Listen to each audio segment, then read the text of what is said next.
उनमें कोई अट्रैक्शन नहीं है, उनको कोई दिल्ली का बड़ा पोस्ट, बड़ा कोई रिस्पॉन्सिबिलिटी उनको अट्रैक्ट नहीं करता।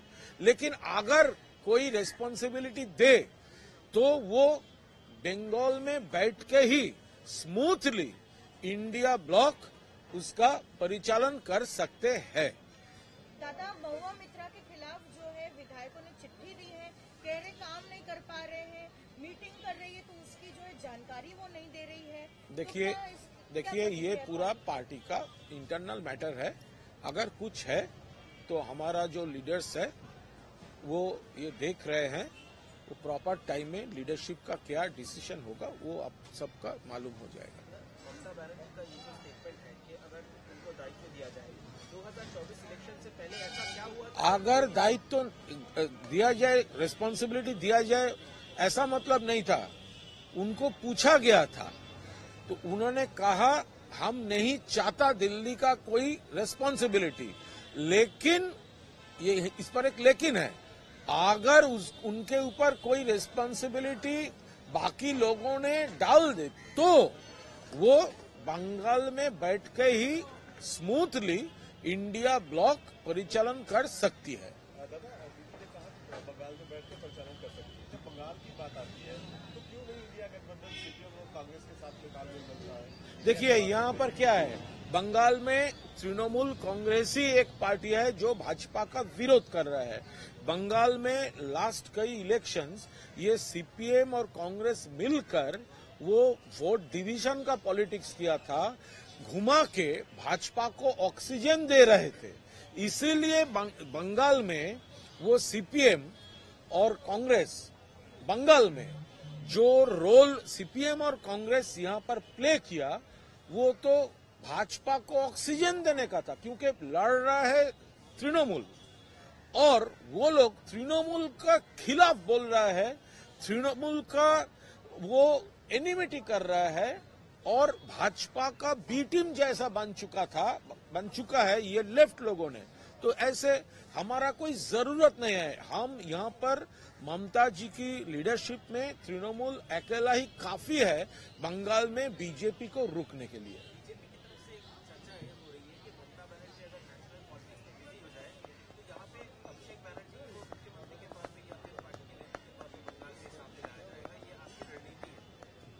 देखिए बंगाल में एक बात है, बेल पाकले काकेर की।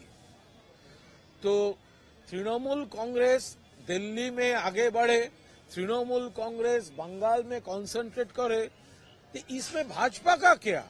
बंगाल में उसका कोई जगह ही नहीं है।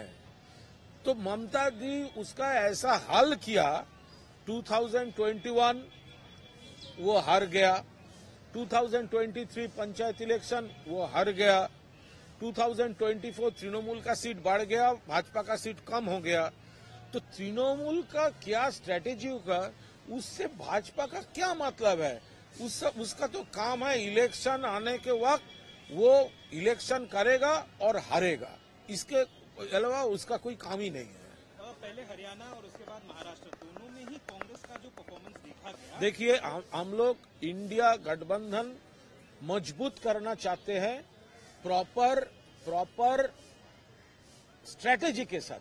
बंगाल में ममता मॉडल, बंगाल में बंगाल मॉडल, बंगाल में जो मॉडल ममता बनर्जी खड़ा कर दिया, पॉलिटिकली भाजपा का रुकना को, सेकेंडली जो डेवलपमेंट का स्कीम्स है, सोशल स्कीम्स है, ये जो मॉडल है, अब देखिए क्या हो रहा है।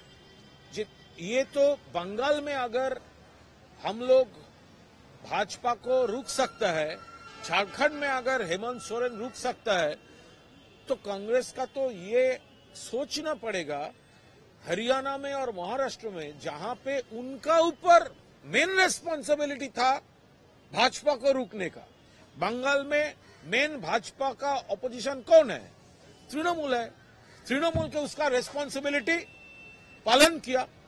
झारखंड में कौन था? वो हेमंत सोरेन, पालन किया। लेकिन जहां पर कांग्रेस का बात आता है, हम लोग किसी को ब्लेम नहीं करना है, ये कोई ब्लेम गेम नहीं है, लेकिन उसको तो खुद का ऊपर एनालिसिस करना चाहिए। क्यों हरियाणा हार गए, क्यों महाराष्ट्र हार गए, क्यों एंटी भाजपा वोट डिवीजन हो रहा है, क्यों कांग्रेस वहां पर फेल किया है, ये तो उनका, अगर वो सब स्टेट्स में भी एंटी भाजपा कोalition ठीक ठाक नहीं काम करेगा तो नेशनल लेवल में क्या होगा। इसीलिए बंगाल में ममता बनर्जी जो मॉडल सेट किया डेवलपमेंट का, पॉलिटिक्स का, भाजपा को रुकने का स्ट्रेटेजी का, उससे तो उस एक्सपीरियंस के को तो काम पे लगाना चाहिए ना। इसी रिजल्ट को देखते हुए क्या मल्लिकार्जुन खड़गे को अलायंस के हेड के हिसाब से ये हमारा ऑल इंडिया लीडरशिप वो देख रहे हैं, वो एनालिसिस कर रहे हैं, जो कुछ करना है, जो कुछ डिसीजन लेना है प्रॉपर टाइम में ममता बनर्जी खुद बोलेंगे। आप एक बात हमको क्लियर कीजिए, बांग्लादेश का मुद्दा पर शुभेंदु अधिकारी और भाजपा रास्ते में है। क्यों रास्ते में है? उनका सरकार तो दिल्ली में, उसका हाथ तो रिस्पॉन्सिबिलिटी है एक्शन लेने का। वो क्यों चुप बैठे हैं? वो चुप बैठे हैं दिल्ली में और उनका पार्टी यहां पर पॉलिटिक्स कर रहा है, इसीलिए ही वो बांग्लादेश में जो कुछ हो रहा है वो होने देता है। क्योंकि देखिए, भाजपा ये डेमोक्रेटिक स्टेट है, कोई मिছিল करेगा तो कर सकते हैं, लेकिन क्यों कर रहे हैं भाई? आपका पार्टी तो दिल्ली में है, ममता बनर्जी क्लियर कर दिया, Bangladesh international issue, we are only a state Bengal अलग से कुछ नहीं कर सकते, तो वो सेंट्रल गवर्नमेंट को करना चाहिए और बंगाल गवर्नमेंट उसका सपोर्ट करेगा, ये तो कह दिया ममता बनर्जी। तो क्यों नहीं कर रहा है? सेंट्रल गवर्नमेंट, मोदी गवर्नमेंट कुछ नहीं कर रहा है, और यहां पे उस टाइम में उस स्पेस यूज करके भाजपा पॉलिटिक्स कर रहा है। उस बांग्लादेश में जो हिंदू लोग मार खा रहा है, अगर सब एलिगेशन सच है तो बांग्लादेश में हिंदू लोग मार खा रहा है, ये भाजपा उसको प्रोटेक्ट करने का कोई इरादा ही नहीं है। वो इंडिया में बांग्लादेश को सिचुएशन वो वोट मार्केटिंग के लिए यूज कर रहा है, यही प्रॉब्लम हो गया है। दादा, बीजेपी के जो सांसद है दुनिया के ज्योतिर्मय सिंह महतो, उन्होंने नोबेल पुरस्कार के लिए लिखा यूनुस खान को, क्योंकि उसको एक दूसरा चिट्ठी भी भेजना चाहिए नोबेल कमेटी को, दिलीप घोष को नोबेल दिया जाए, क्योंकि वो गाय का दूध से सोना निकलने का फॉर्मूला उन्होंने ये किया। साइंस में दिलीप घोष को नोबेल दिया जाए तो वो सिर्फ बांग्लादेश के लिए जो लिखता है वो एक सप्लीमेंट्री लेटर देना चाहिए।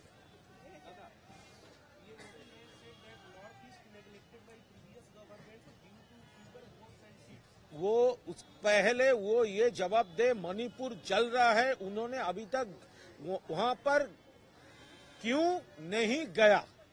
मणिपुर जल रहा है और वहां पे रेप, मर्डर सब कुछ हो रहा है, टोटल एनर्की, और अभी तक प्राइम मिनिस्टर वहां पर कदम भी नहीं रखा। वो दूर से बड़ा बात बोल रहा है।